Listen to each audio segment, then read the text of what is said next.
இணைச்சட்ட நூலிலிருந்து வாசகம். மோசே மக்களை நோக்கி கூறியது: இஸ்ரவேலரே, உங்கள் கடவுளாகிய ஆண்டவருக்கு அஞ்சி அவர் அனைத்து வழிகளிலும் நடந்து அவர் மீது அன்பு கூர்ந்து உங்கள் முழு இதயத்தோடும் உங்கள் முழு உள்ளத்தோடும் அவருக்கு பணிபுரிந்து உங்களுக்கு எல்லாம் நலமாகும் பொருட்டு இன்று நான் கற்பிக்கின்ற அவர் தரும் கட்டளைகளையும் நியமங்களையும் நீங்கள் கடைபிடிக்க வேண்டும் என்பதன்றி அவர் உங்களிடமிருந்து வேறு என்ன எதிர்பார்க்கிறார்? விண்ணும் விண்ணின் வானங்களும் மண்ணும் அதிலுள்ள அனைத்தும் உங்கள் கடவுளாகிய ஆண்டவருக்கு உரியன. இருப்பினும் நீங்கள் மூதாதையர் மீது பற்று வைத்து அன்பு கூர்ந்து அவர்களுக்கு பின் அவர்களுடைய வழிமறைவராகிய உங்களை எல்லா மக்களிடங்களில் நின்றும் இந்நாளில் இருப்பது போல் தெரிந்து கொண்டார். ஆகவே நீங்கள் உள்ளத்தை விருத்த சேதனம் செய்யுங்கள், வளரா கழுத்தினராயும் இராதீர்கள். ஏனெனில் உங்கள் கடவுளாகிய ஆண்டவரே தெய்வங்களுக்கெல்லாம் கடவுள், இறைவர்களுக்கெல்லாம் இறைவன், மாட்சியும் ஆற்றலும் உள்ள அஞ்சுதற்குரிய கடவுள் அவரே. அவர் ஓர வஞ்சனை செய்வதில்லை, கையுட்டு வாங்குவதும் இல்லை. அனாதைகளுக்கும் கைப்பெண்களுக்கும் நீதி வழங்குபவர் அவரே. அந்நியர் மேல் அன்பு கூர்ந்து அவர்களுக்கு உணவும் உடையும் கொடுப்பவர் அவரே. அந்நியருக்கு அன்பு காட்டுங்கள், ஏனெனில் எகிப்தில் நீங்கள் அந்நியராய் இருந்தீர்கள். உங்கள் கடவுளாகிய ஆண்டவருக்கே அஞ்சுங்கள், அவருக்கே பணிபுரிந்து அவரை பற்றிக் கொள்ளுங்கள். அவர் பேராலே ஆணையிடுங்கள். அவரே உங்கள் புகழ்ச்சி, அவரே உங்கள் கடவுள். உங்கள் கண்கள் கண்டது ஆற்றல் மிகு அச்செயல்களை உங்களுக்கு செய்தவர் அவரே. உங்கள் மூதாதையர் 70 ஆள்களாய் எகிப்திற்கு போனார்கள். இப்பொழுதோ உங்கள் கடவுளாகிய ஆண்டவர் உங்களை வானத்தின் விண்மீன்கள் போல் பெருக செய்துள்ளார். ஆண்டவரின் அருள்வாக்கு. இறைவாக்கு நன்றி. பதிலுரை பாடல். உங்கள் பதில்: எருசலேமே, கடவுளாம் ஆண்டவரை புகழ்வாயாக.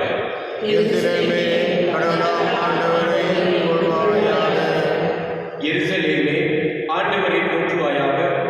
சீயோனே, உன் கடவுளை புகழ்வாயாக. அவர் உன் வாயில்களின் கால்களை வலுப்படுத்துகிறார், உன்னிடமுள்ள உன் பிள்ளைக்கு ஆட்சி வழங்குகின்றார். எருசலேமே, கடவுளாம் ஆண்டவரை புகழ்வாயாக. அவர் உன் எல்லா புறங்களிலும் அமைதி நிலவ செய்கின்றார். உயர்தர கோதுமை வழங்கி உன்னை நிறைவடைய செய்கின்றார். அவர் தம் கட்டளையை உலகினுள் அனுப்புகின்றார். அவரது வாக்கு மிகவும் விரைவாக செய்கின்றன. எருசலேமே, கடவுளாம் ஆண்டவரை புகழ்வாயாக. யாக்கோபுக்கு தமது வாக்கையும் இஸ்ரேலுக்கு தம் நியமங்களையும் நீதி நெறிகளையும் அறிவிக்கின்றார். அவர் வேறெந்த இடத்துக்கும் இப்படி செய்வதில்லை. அவருடைய நீதி நெறிகள் அவர்களுக்கு தெரியாது. எருசலேமே, கடவுளாம் ஆண்டவரை புகழ்வாயாக.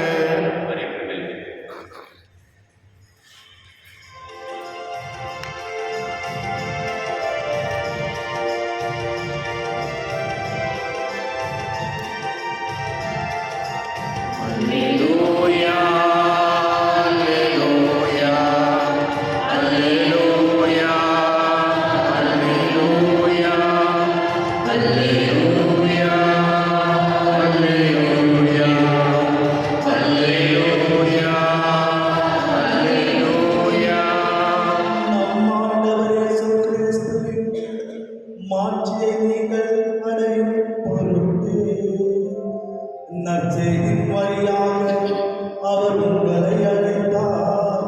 அல்லேலூயா, அல்லேலூயா, அல்லேலூயா, அல்லேலூயா, அல்லேலூயா. ஆண்டவர் உங்களோடு இருப்பாராக. ஆன்மாவோடும் இருப்பாராக.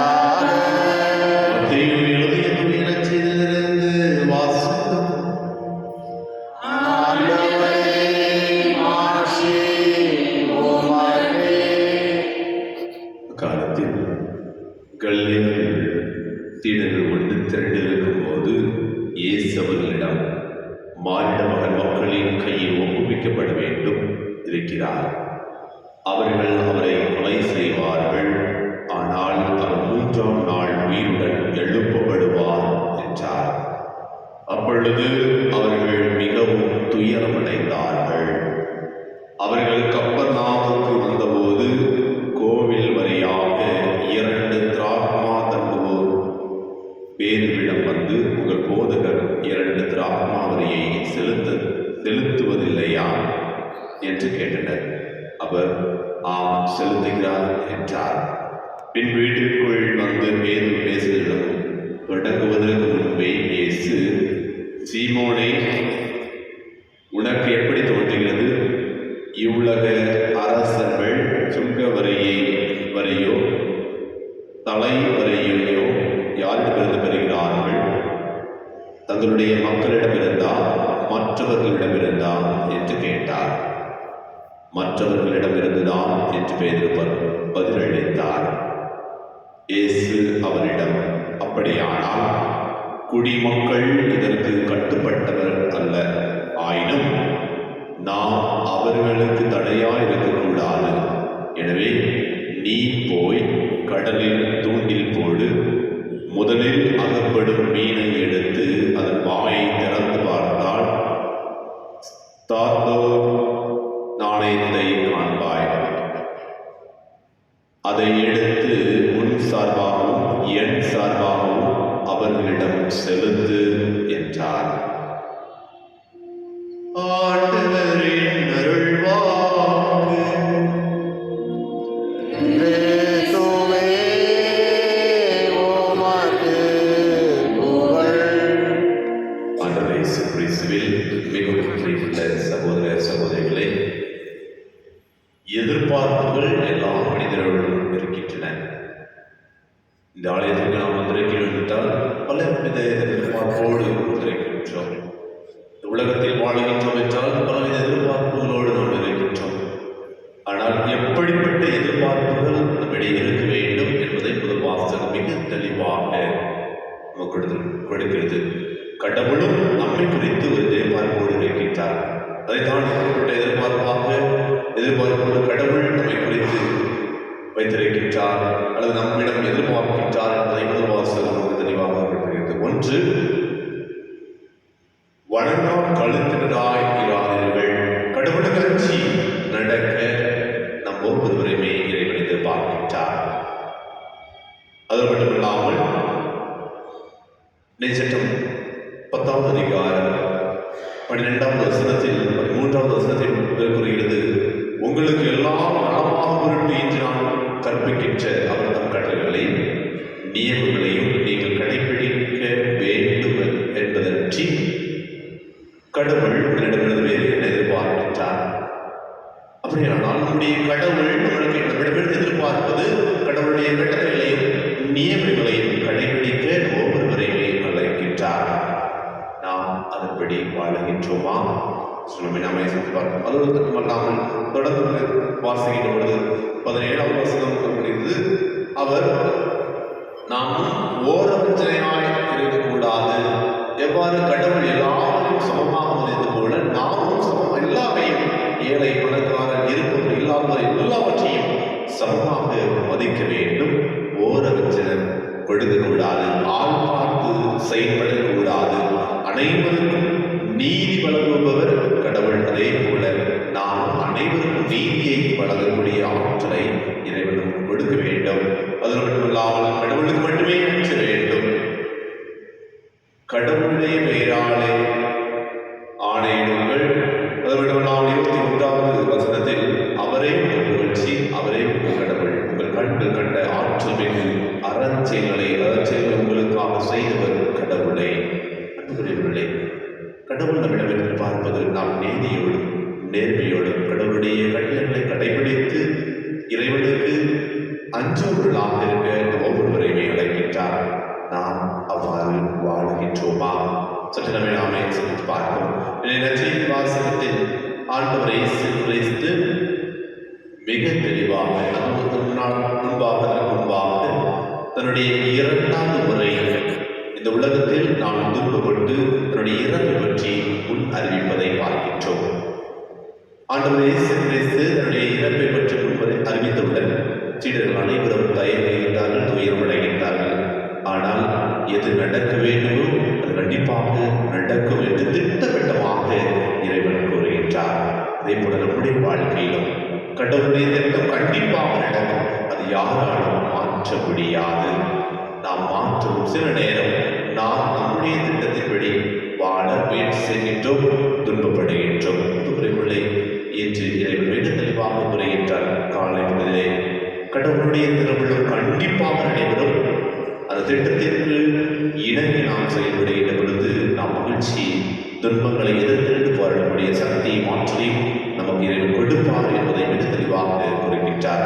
அது மட்டுமில்லாமல் ஆண்டவர் இயேசு கிறிஸ்து கடவுளாக இருந்தாலும் இறைவனாக இருந்தாலும் மனித சாயலில் இருக்கின்றார். மனித சாயலில் இருக்கின்றதனால் மனிதர்களுக்கு இடைந்த அனைத்து சட்டங்களையும் அவருக்கும் இருக்கின்றது என்பதைத்தான் ஒவ்வொரு இஸ்ரேல் மக்களும் ஒவ்வொரு பகுதியில் இருக்கின்ற மக்களும் வரி செலுத்தக்கூடிய கடமை உண்டு. வரி செலுத்தக்கூடிய கடமை உண்டு.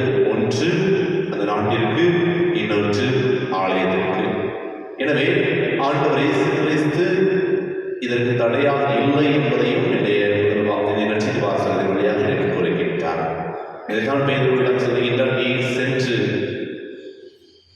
கடலில் துண்டில் போடு, மீனை எடுத்து அந்த மீனின் வாயில் தேங்காய் என்கின்ற ஒரு நாணயம் இருக்கிறது. அந்த நாணயத்தை கொண்டு வரி செலுத்து. எனவே கடவுள் இந்த உலகத்திற்கு கட்டுப்பட்டவர் என்பதை மிக தெளிவாக மனிதனாக இருக்கின்றார். இறைவனாக இருந்தாலும் இந்த உலகில் வாழ்கின்ற பொழுது இந்த உலகினுடைய சட்டங்களை அறிந்திருக்கின்றார், அதற்கு கட்டுப்பட்டு இருக்கின்றார். நாம் எவ்வாறு இருக்கின்றோம்? ஆலய வழியாக இருக்கலாம் அல்லது இந்த நாட்டின் வழியாக இருக்கலாம். நாம் செலுத்துகின்றோமா? நாம் கடவுளுக்கு கட்டுப்பட்டவர்களாகவும் ஆலயத்திற்கு ஏற்றுக்கொள்வர்களாக உறுப்பினராக இருக்கிற நாம் ஆலய வழியை கட்டுவதற்கு முழுமுழுப்போடு நாம் இருக்கின்றோமா அல்லது முக வளர்ச்சியோடு நாம் கொண்டிருக்கின்றோமா? சற்று நம்மை நாம் பேசித்து பார்ப்போம். 2 தெசலோனியர் 2ஆம் அதிகாரம் 14ஆம் வசனத்தில் கூறப்படுவது போல நம் ஆண்டவர் இயேசு கிறிஸ்துவின் மாட்சியை நீங்கள் அடையும் பொருட்டே நற்செய்தியின் வழியாக அவர் உங்களை அழைத்தார். நாம் அழைத்த அந்த அழைப்பு பற்றி நாம் ஆண்டவருடைய சாயலை நாம் பெற்றிருக்கின்றோமா? நம்மை சிந்திப்போம். அதற்கான வரத்தை திருப்பலியில் சிறப்பாக தெரிவிப்போம். கடவுளுடைய எதிர்பார்ப்பை நாம் நிறைவேற்றக்கூடியவர்களாக இருக்க வேண்டிய ஆற்றலை தூயாவின் வல்லமையினால் நாம் பெற்றுக்கொள்ள வேண்டும் என்பதற்காக திருப்பலியில் சிறப்பாக தெரிவிப்போம்.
ஆண்டவர் தமது பெயரின் புகழ்ச்சிக்காகவும் ஆட்சிக்காகவும் நமது நன்மைக்காகவும் புனித திரு அவை அனைத்து நலனுக்காகவும் உமது கையில் இருந்தவரை ஏற்றுக்கொள்வாராக.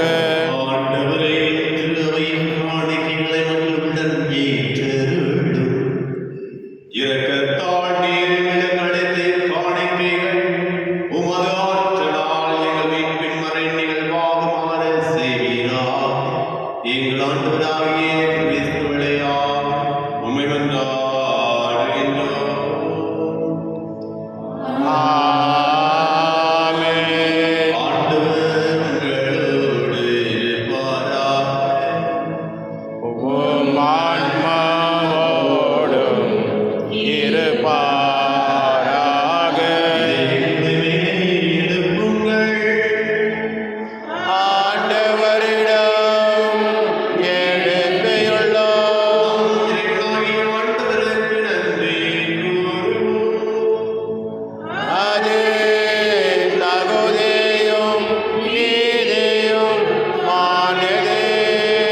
விண்ணகமும் மண்ணகமும் உமது மாட்சியால் நிறைந்துள்ளன.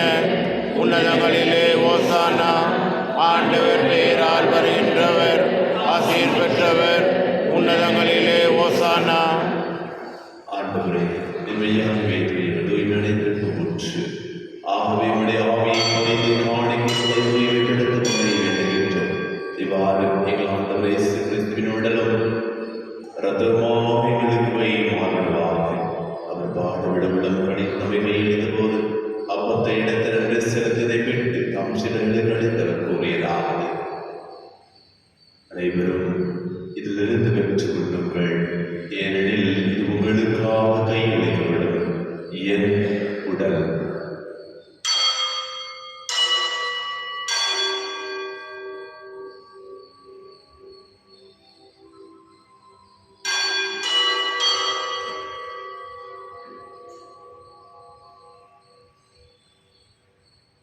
அவருடைய வேறு கிண்ணத்தை எடுத்து மீண்டும் வாக்கு கூறி தாம் சிறந்து கழித்தவர் கூறியதாவது: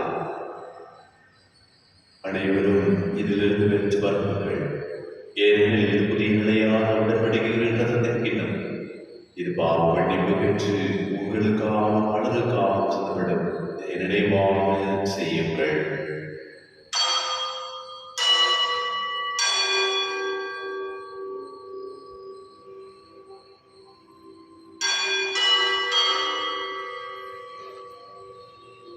நம்பிக்கையின் மறைபொருள்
மண்ணுலகிலும் நிறைவேறுக.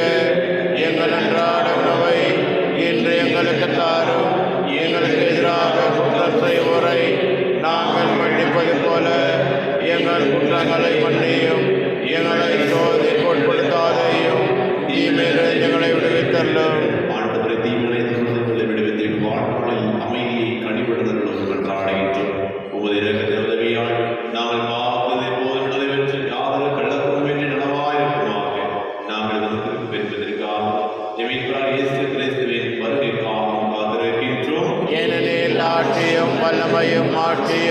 என்று உமது ஆண்டவரே, சிறுவரை அமைதியை உங்களுக்கு விட்டு செல்லுகின்றேன். என் அமைதியையே உங்களுக்கு அழைக்கின்றேன். திருக்குறளுக்கு மனிதரே, எங்கள் பாவங்களை பாராமல் உமது திரு அவை நம்பிக்கை கண்ணோக்கி உமது திருவுள்ளத்திற்கு ஏற்பட்ட அமைதியையும் ஒற்றுமையையும் அளித்திருவீராக. என்றென்று வாழ்ந்து ஆட்சி செய்கின்றவர் நீரே. ஆமென். ஆண்டவருடைய அமைதியோடு இருப்பதாக. உம் ஆன்மாவோடும் இருப்பதாக. ஒருவர் அமைதியை விட்டு வேண்டும்.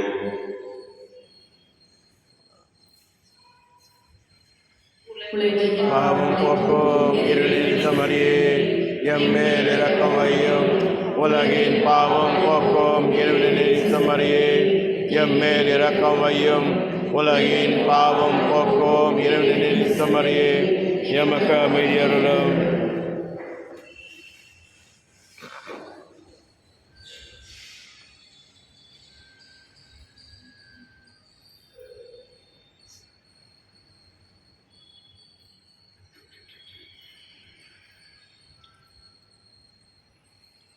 இதோ இறைவனின் செல்லை.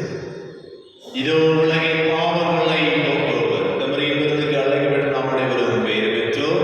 என் ஆண்டவரே, அல்ல நான் தகுதியற்றவன், ஆனால் ஒரு வார்த்தை மட்டும் சொல்லி அருளும், எனது ஆன்மா நலமுடையும்.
மகிழ்ச்சியையும் அமைதியையும் படைப்படைகளுக்கும் பகிர்ந்து கொடுக்கக்கூடிய திருத்துதர்களாக எம்மை மாற்றியாக எல்லா ஆட்சியும் புகழும் ஆராதனையும் உமக்கே உரித்தாக. ஆமென்.